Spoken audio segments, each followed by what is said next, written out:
In Malmesbury town where the hearts ignite, a home for the lost where the broken find grace. KLC's the place, God's love fills this space. The walls echo truth, the air hums with praise. God's power surrounds in mysterious ways. Through every word preached, every hand held tight, KLC lifts souls like the dawn from the night. At KLC we stand in His embrace. I want to chat about your attitude determines your altitude. But before I do this, let me just quickly do the theme, and then I'm going to do that. The theme for the year, and it's only this Sunday and next Sunday, theme for the year is knowing God, om God te ken.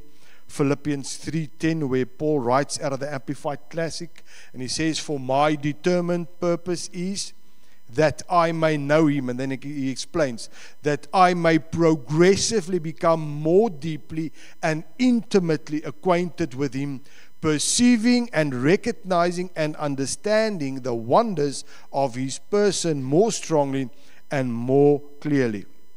Make it your mission until the end of 2025, and never let it go out of your mind. Always it is about knowing Him more.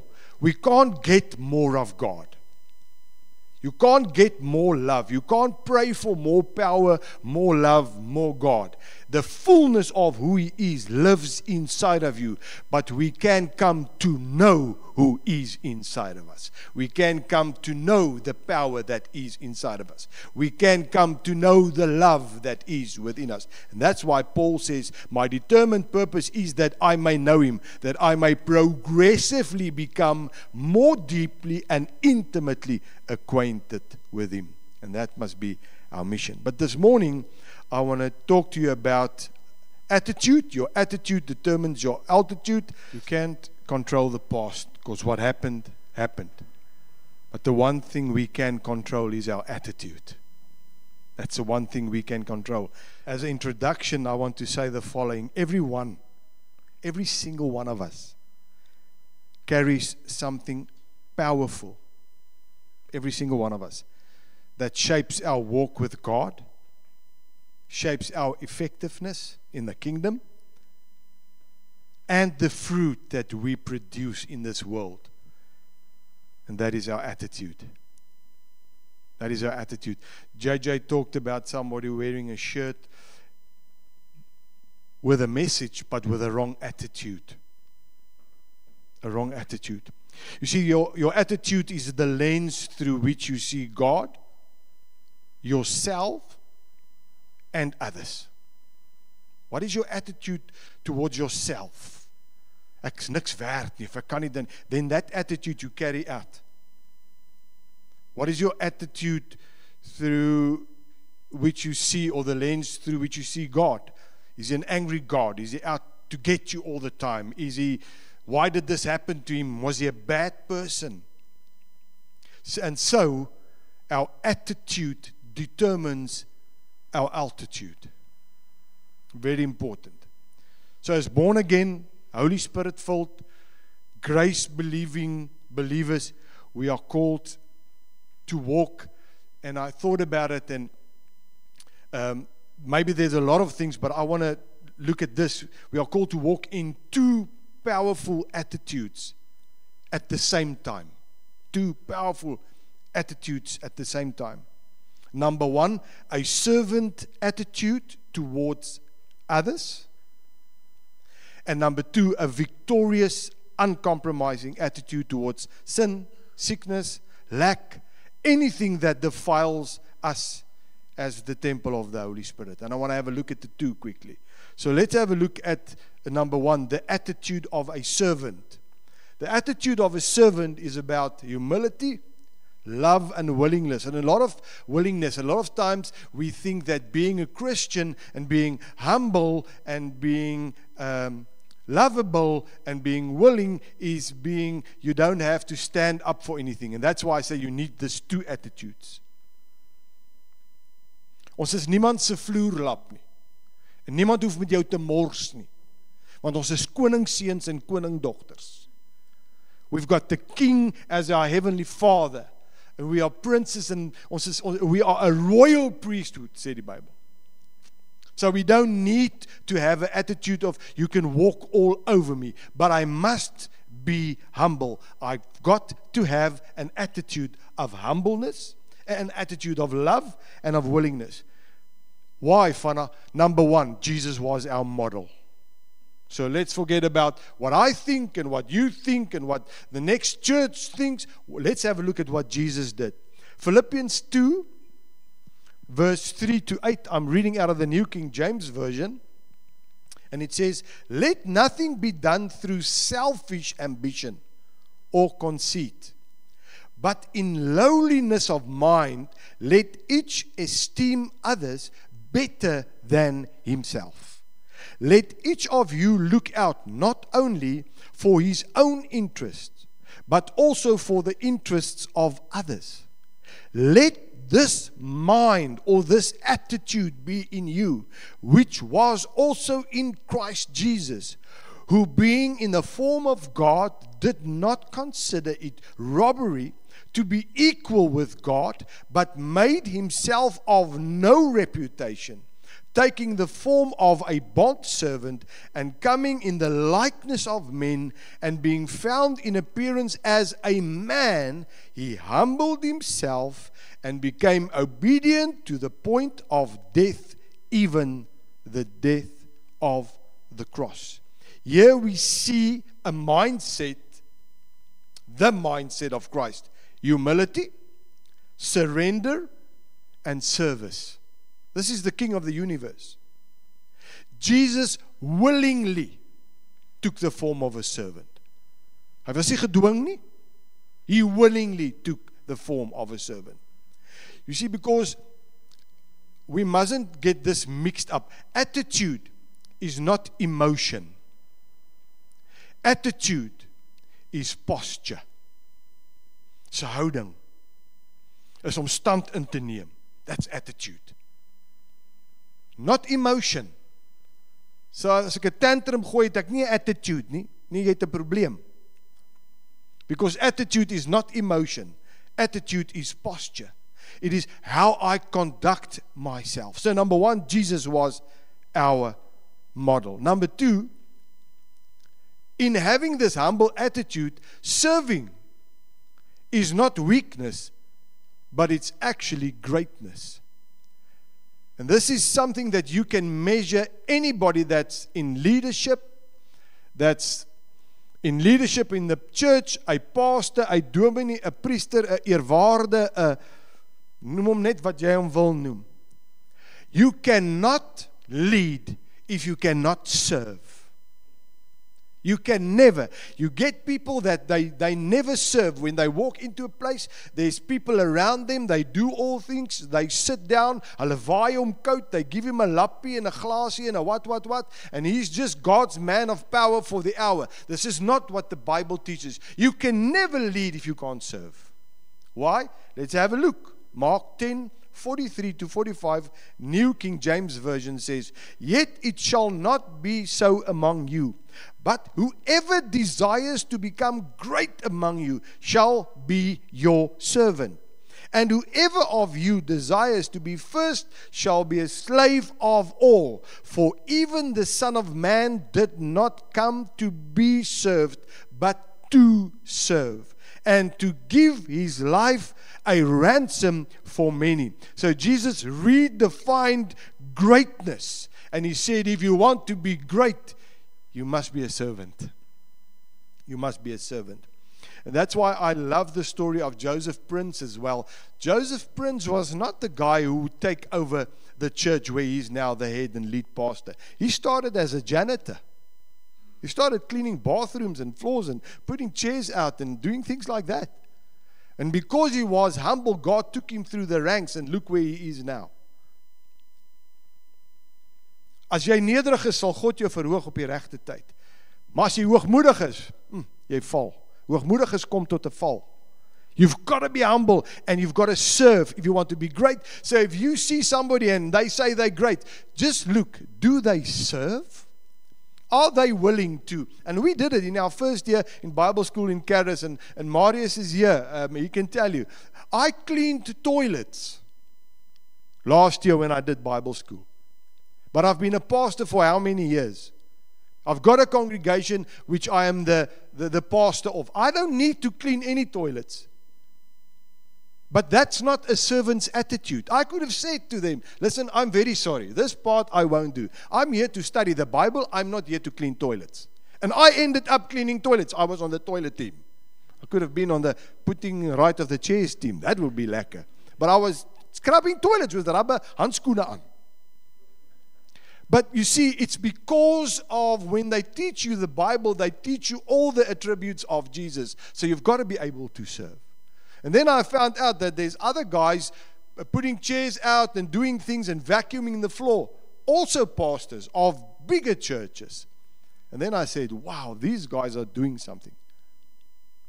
These guys are doing something. Jesus didn't just teach it, because now, yeah, he's teaching it. He demonstrated it by washing the disciples' feet. Let's read it. John 13, verse 5, and then verse 12 to 17, New King James. After that, he poured water into a basin and began to wash the disciples' feet and to wipe them with a towel with which he was girded. Just quickly, in those days, they didn't have shoes, they wore sandals. There were no tar roads. There's grondpad. There was a lot of animals walking around everywhere. So I don't need to say anything else. So when Jesus took these guys and washed their feet, dis nie skoon wit voetjies soos ons nie. Dis vuil voete. Met so 'n stukkie beesmis tussen die tone. Verse 12. So when he had washed their feet, taken his garments and sat down again, he said to them, do you know what I have done to you? You call me teacher and Lord, and you say, well, for so I am. If I then, your Lord and teacher, have washed your feet, you also ought to wash one another's feet. For I have given you an example that you should do as I have done to you. Most assuredly, I say to you, a servant is not greater than his master, nor is he who is sent greater than the one who sent him. If you know these things, blessed are you if you do them. To serve is to love. To serve is to reflect Jesus. To serve. Number 3, a servant attitude includes the following. So this is the attitude of a servant that we're talking about, the first part. What is, and I mean, you can add some. This is just humility. Counting others more significant than yourself. How many times do we measure up to someone if we maybe stand next to them and we see they started counting out coins to pay for their bread, and then you just think, just for a moment, a brief moment, counting others more significant than yourself. Availability. A servant is available. Lord, use me. Here I am. He's available. Ready to be used by God at any moment. Compassion. A servant must have a heart of compassion, seeing the needs of others through Jesus' eyes. You know what's the thing I found in life? People who, and I'm not pointing fingers and I'm not trying to step on any toes or get anybody angry or whatever, but people who hasn't suffered in life. Mense wat nie gesukkel het in die lewe nie, sien nie sommer behoefte raak nie. But if you walk the path where there was not a lot and you are just prone to see difficulty more easily. This is what I have noticed. People who's got it all, hulle is nie ingestel of dit nie, as ek dit so kan sê. They're not focused on that. So it's not maybe that they hulle stel nie belang nie, but they're just not inclined to that. But if you've been suckling in some areas or having some, you see it. You see it. You've got this compassion. And then obedience, because when you see and you hear the Holy Spirit say do, then we must act. Otherwise, it's just a good idea. So we've got to obey. A servant obeys, saying, yes, Lord, even when it's inconvenient. And then a servant must have a joyful heart, a joyful attitude, serving without complaining. There's nothing so bad when somebody does something and they the whole time, man, I just want to say, listen, just out by the door. Just sommer los dit net asseblief tog net. You must have a smile and do it, a joyful attitude. And then number 4, why do we serve? Because we've been served by Christ. He served us. And He says, now you go do the same. How can we not do it? We can't be separate of Him. Why? Because the Holy Spirit in us is a spirit of love. It's all about love. That's why we serve. It's about love. It's about Him. It's not about us. Why do we serve? Because the world will know we are His disciples, the Bible says, by the way that we love one another. The world is looking at us, and I wonder, and I'm just thinking about this conversation that you had, JJ. If there were other people and they were looking at this, what did they think about this whole conversation? And would they go from that conversation and say, I want to know the Lord? So it's important what JJ said. And I mean, in a moment we just lose it and we do, hey, a servant. We serve. Why? Because we've got a message to spread. A Christian with the right attitude knows my life is not about me, it's about Him. Otherwise, He's not Lord of our life. If He's Lord of our life, it's not about us. And then the second attitude, this is the first attitude. The second attitude is the attitude of a warrior. No tolerance for sin, sickness, darkness, lack. You can call it. You can say whatever you want to. The same Jesus who washed feet also rebuked demons, spoke to storms, healed the sick, confronted sin, confronted the religion of the day. Jesus was not a friend of religion. Not at all. And the church leaders did not like Him a bit. And I've said it over and over again.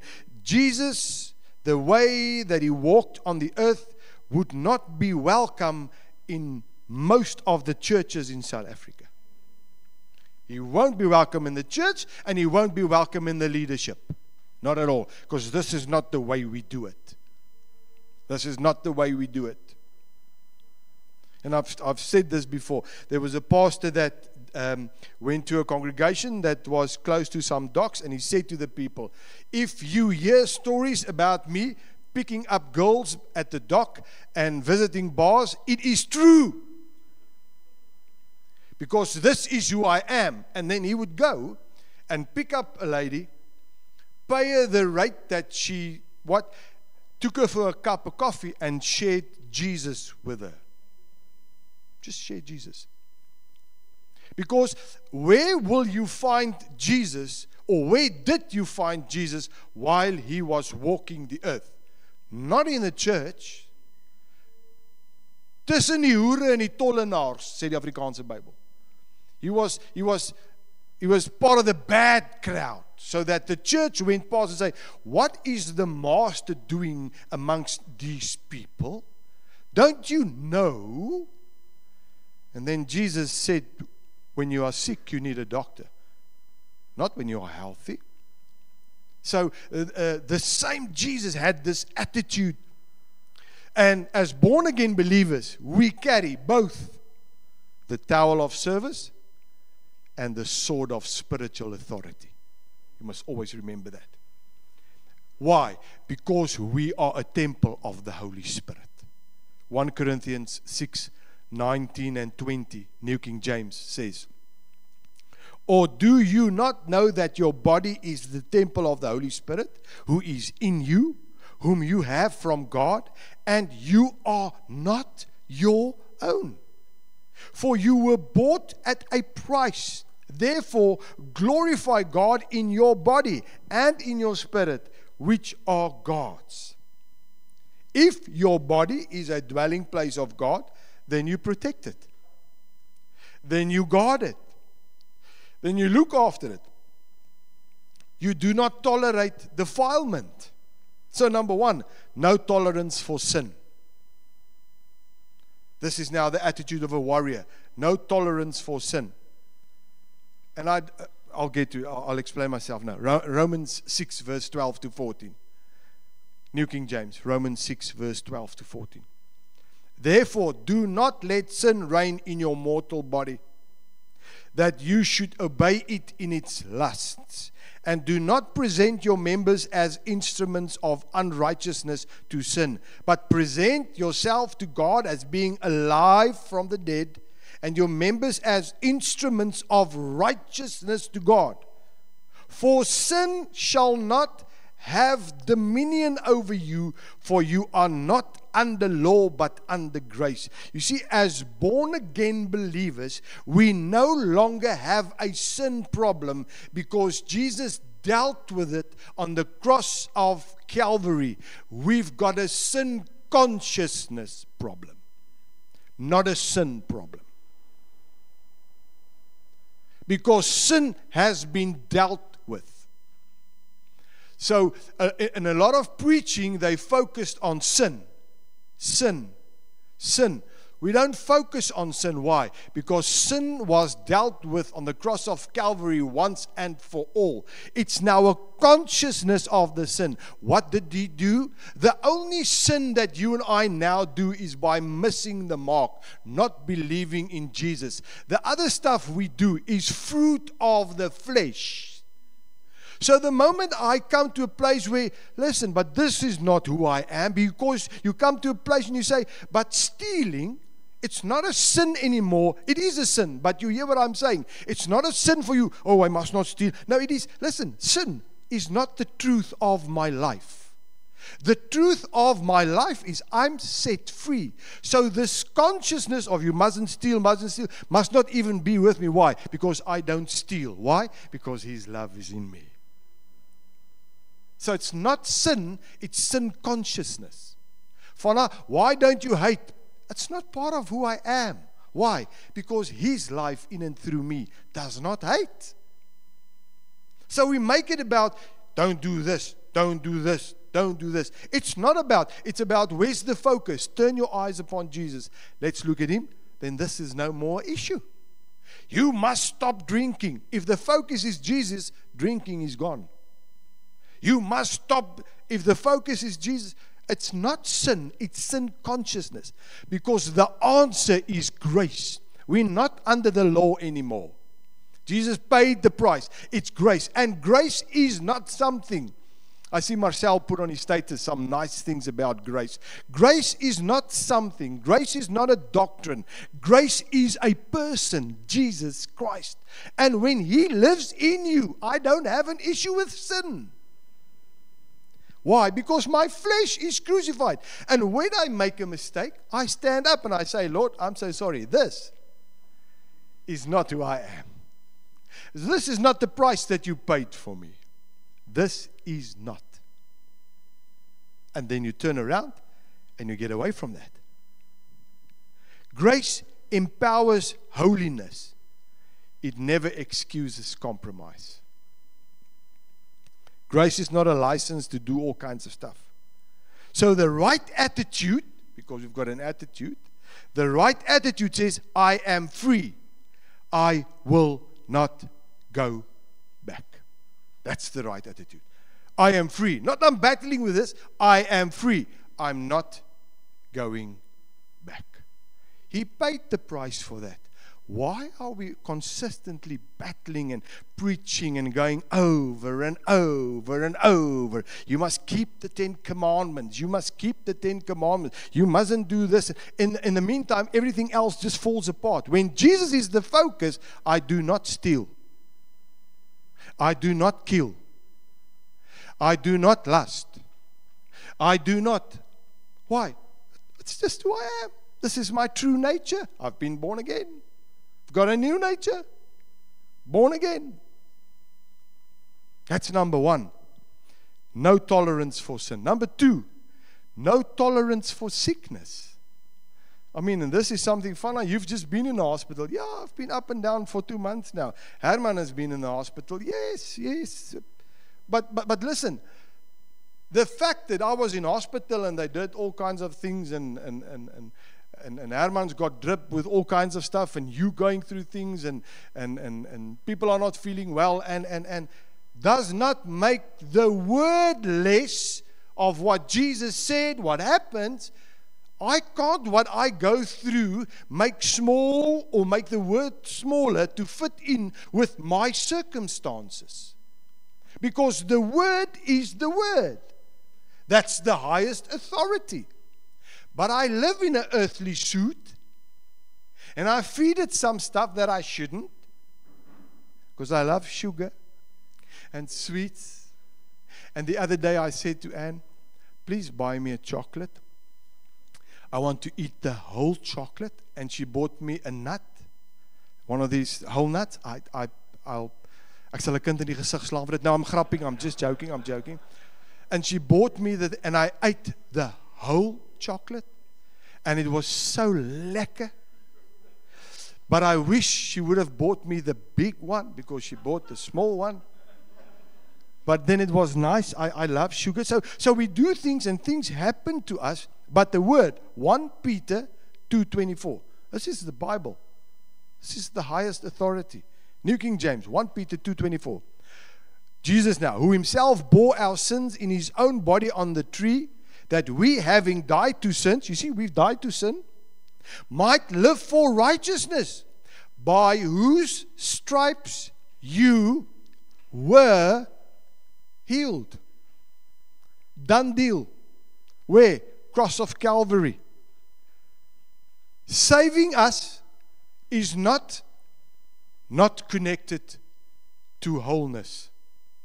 When he saved us on the cross, that word, sozo, wholeness, means everything, even sickness. We were healed. By his stripes, we were healed. It happened on the cross. Sickness may attack, and it does. And sometimes because of our own accord, because we do things and we don't look after our body and we feed it a lot of sugar and then it must do its own thing and try to recuperate with all the plastic that we give it and all the stuff that we do. And I know I'm preaching to the choir here. I mean, give me a fresh chocolate cake with a caramel condensed milk on the inside and an ice cold glass of milk. I mean, I'm happy. I cut a piece and I'm happy. You can ask Bianca and them. I love sweets, man. So it's a battle for me. I'm not standing here and pointing fingers. But sickness may attack, but our attitude should be, I resist this. Why? Because I'm a temple of the Holy Spirit and this has got no place here. And sometimes it takes time.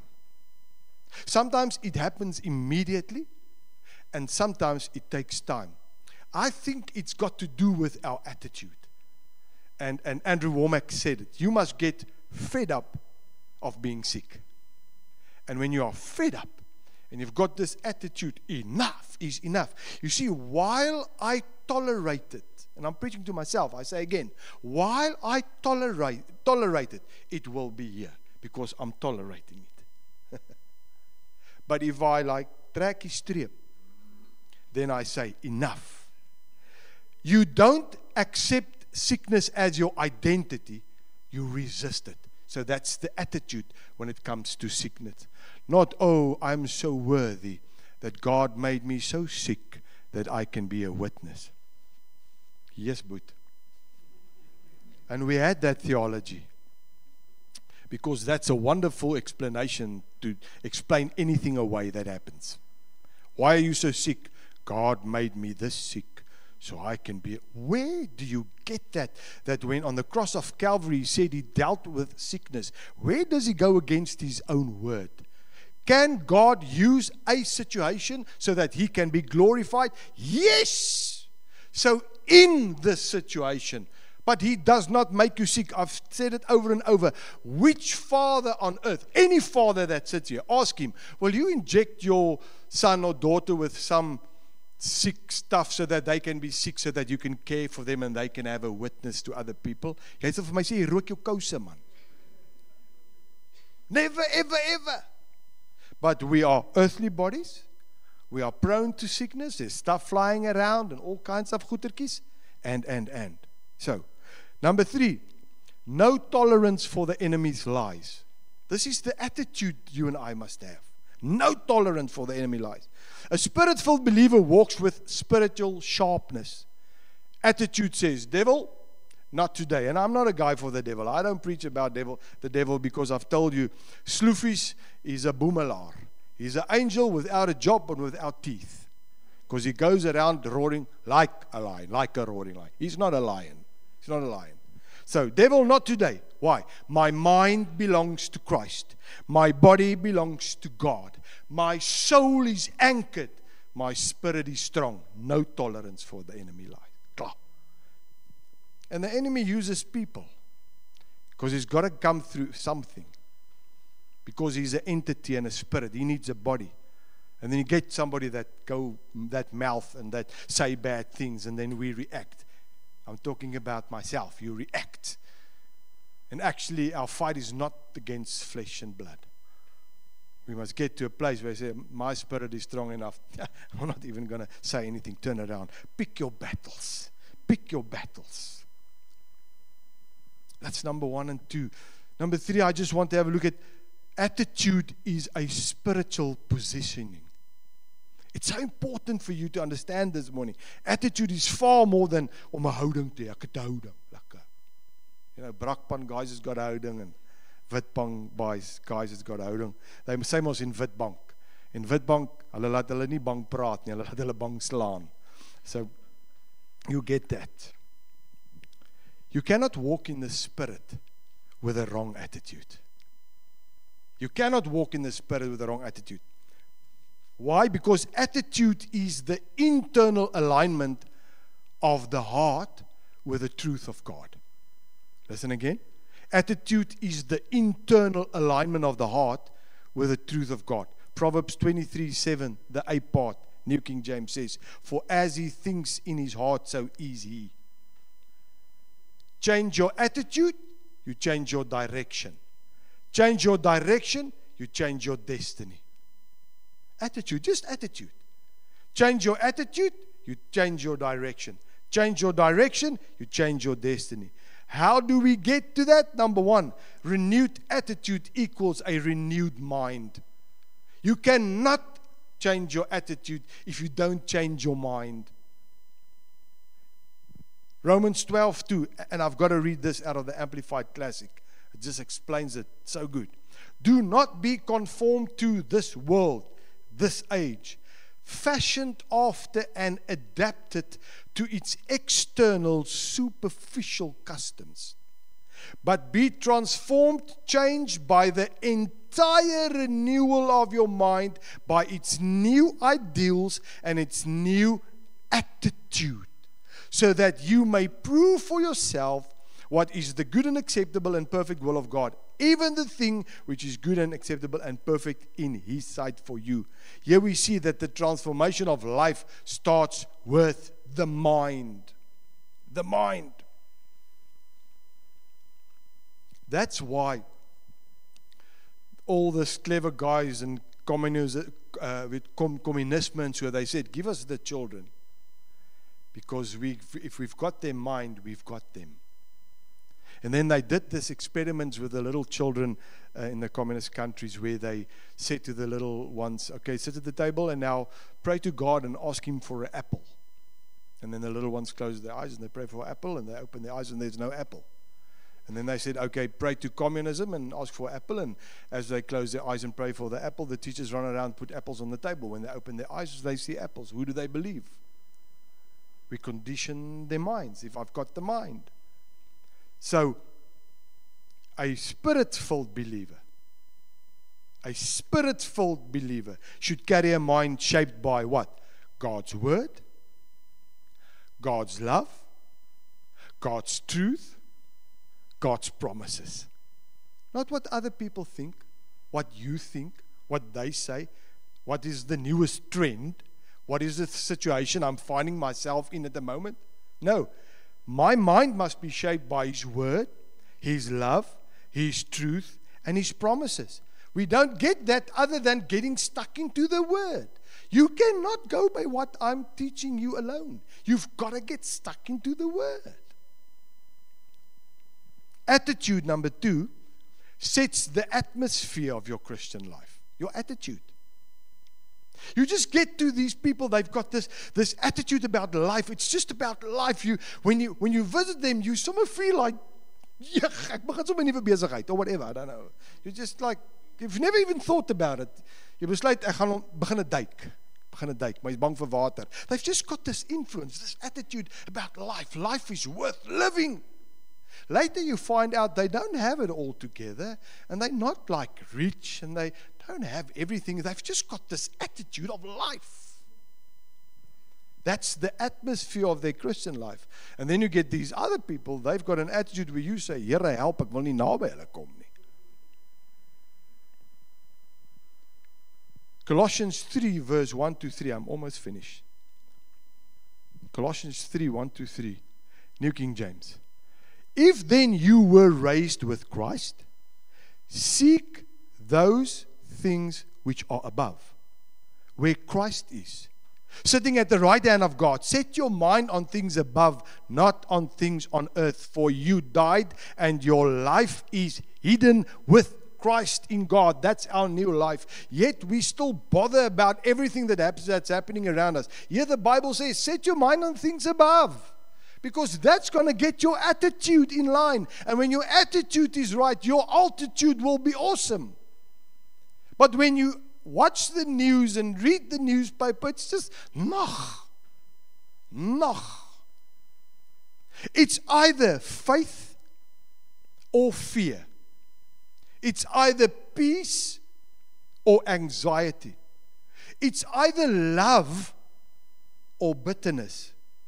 It's either obedience or resistance. Your attitude is the thermostat of your spiritual environment. Your attitude. Number 4. What attitude should a born-again, Holy Spirit, grace-filled Christian have?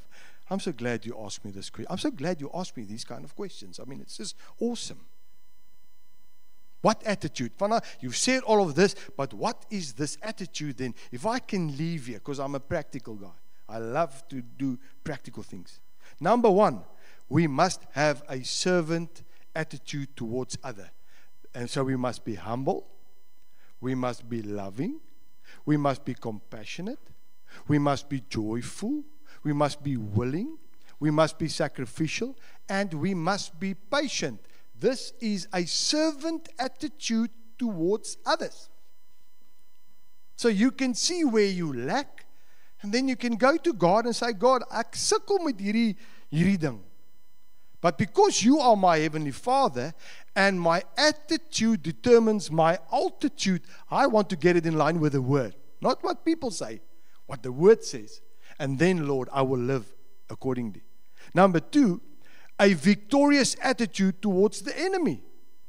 So the one is the servant attitude, and now a victorious attitude towards bold, uncompromising. Man, you stand for what you stand. Full of faith, standing in authority, rooted in truth, resistant to sin, intolerant of darkness. You don't stand and try a little bit. Ek gaan bietjie my voet in die water steek, net so bietjie. No, you don't do that. You don't do that. That's your victorious attitude when it comes to the enemy. Intolerant of darkness. And number 3, a kingdom attitude towards life. A kingdom attitude towards life. Expectant. Do we still expect good from God? Or is it just, I don't know, I'm not going to wake up tomorrow because die Here alleen weet. Or is it expectant? Is it hopeful? Is it obedient? Is it focused on eternal things? The thing that I find myself with is we get so focused on this life, and it is, we're living this life here now. Dis 'n druppel in die emmer vir wat kom. It's as if people are not preparing for eternity. I'm living my life for now. I'm trying to get everything out of it, and ek sukkel my gwaar af and whatever, but listen, there's an eternity waiting. Grateful in all circumstances. Diding. Wow. And next Sunday, we must say thank you to God for the year that's passed. So when you are here, I want you to say thank you. Get something. Marcel is going to say some 10-15 minute thing about thank you on Sunday. Thank you, Marcel. And he finds it out now. Isn't that awesome? And then the others will also get to know when I contact. I just saw him now. Grateful in all, not for all. Here, dankie vir hierdie kanker. No! Lord, thank you that you are God. Even in this cancer situation, you will be glorified. Grateful in all circumstances. Anchored in grace. It's grace. There's nothing I can do. He's done it all. It's because of His grace. And then, oh, so important, led by the Holy Spirit. The promptings of the Holy Spirit. Don't do this. Leave this. You just get this feeling. You get this feeling. Don't do this. Yesterday I talked to my brother-in-law, and he says they were at a job doing some plumbing job, and when he went to the place to buy some spares, he looked at some other spares there, and he thought, nah, and he left. And when he got to the place where he had to do the work, that was the spare he needed. And he had to get into the bakkie, drive all the way there and go buy it, and then he somewhere bought 3 and went back. Because God is a practical God. And the Holy Spirit is a practical Holy Spirit. It's not airy-fairy up there in the sky, 7 voet bo die grond. No. Voete op die grond. Hier so, ons lewe. So if he would have listened, he wouldn't have driven. Nou het hy petrol gemors, tyd gemord, hy's gefrustreerd. Little things led by the Holy Spirit.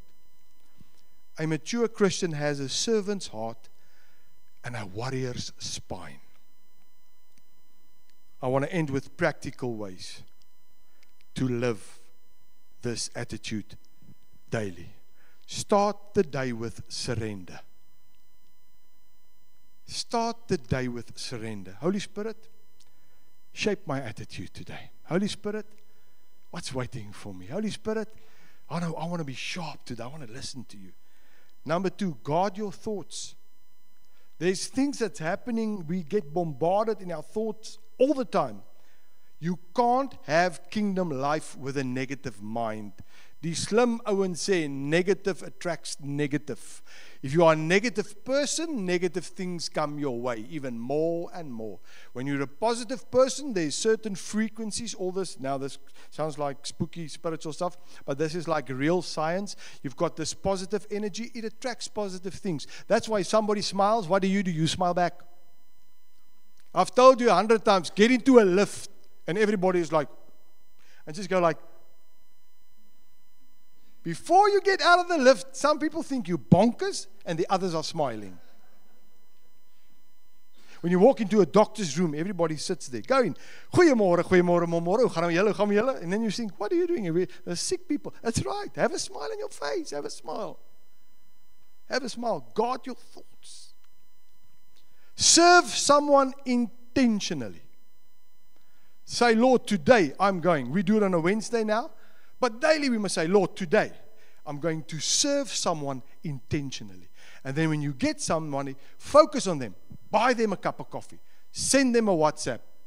Stuur hulle 'n Coke, want dan mag hulle vrou nie met hulle beklei nie, want dit is 'n geskenk wat hulle gekry het. Hulle moet hom drink. Do something intentionally. Speak the word over your body, your life. Why? Because the Bible said death and life is in the power of the tongue. Speak to yourself. Speak to yourself. Look at the mirror and say, self, luister nou vir jouself. And speak to yourself. Walk in, resist sin. In other words, when there's something that's not right, get away from it immediately. Don't try to, let's see if this is so bad. Just get away from it. Why do you want to? Get away. Get away. Walk in gratitude. Walk in gratitude. Wees dankbaar. Wees vergenoeg. Just be happy. Lord, I've got a place to sleep. Like I said, when you look at your circumstances, you are A4 away. But the moment I start looking at somebody else's, I see, oh, but they've got a better house, a better car, they eat Kentucky, they whatever. Now I say, Lord, what is, no. In the meantime, I'm totally tevrede with my peanut butter and stroobroodjie met 'n koffie. There's nothing lekkerder as a peanut butter and stroobroodjie nie.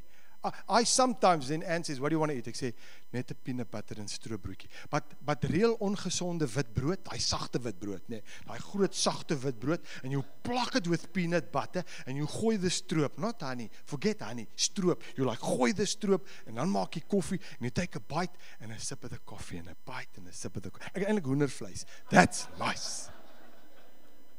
It's sometimes far better than any other meal. Walk in gratitude. When you wake up in the morning, say, wow.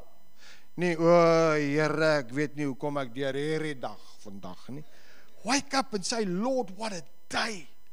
An opportunity to make a difference. The devil must go, o vetkoek van ons wakker. Now he goes, oh, shame daai ding. And then walk and live in your true identity. I didn't put it up there. In Christ. You are not who your parents say you are. You are not that circumstances say you are. You are not who you say you are. You are who God says you are. Because the price that's been paid determines your value, not what people say or circumstances. To conclude, our attitude reveals our spiritual maturity. You get people, they say they sow. Just check their attitude. Just check them for a little bit and you see, okay, sis, toe nie so hot nie. Attitude reveals your spiritual maturity. Our attitude shapes our witness. What is this that people see in our lives? If our attitude is right, our witness is Jesus. Always Jesus, Jesus. Our attitude determines our altitude. Jesus showed us a perfect balance, a humble servant and a victorious warrior. The Holy Spirit, this is now so awesome. The Holy Spirit in and through us produces both if we just surrender. Because please, this must not become a work that I'm trying to go and do now. This is a position that I'm taking up in the Lord and say, Lord, this is the attitude that I need. Holy Spirit, I'm born again. You live inside of me. The fruit of the Spirit is part of who I am. Thank you that this will manifest. Let's stand on our feet and pray together. People must be drawn to us. They must say, you must get close to that crowd from KLC Malmesbury. Jugga, ons is magnete. When you just get close to them, they just smile. They go through things because I know them.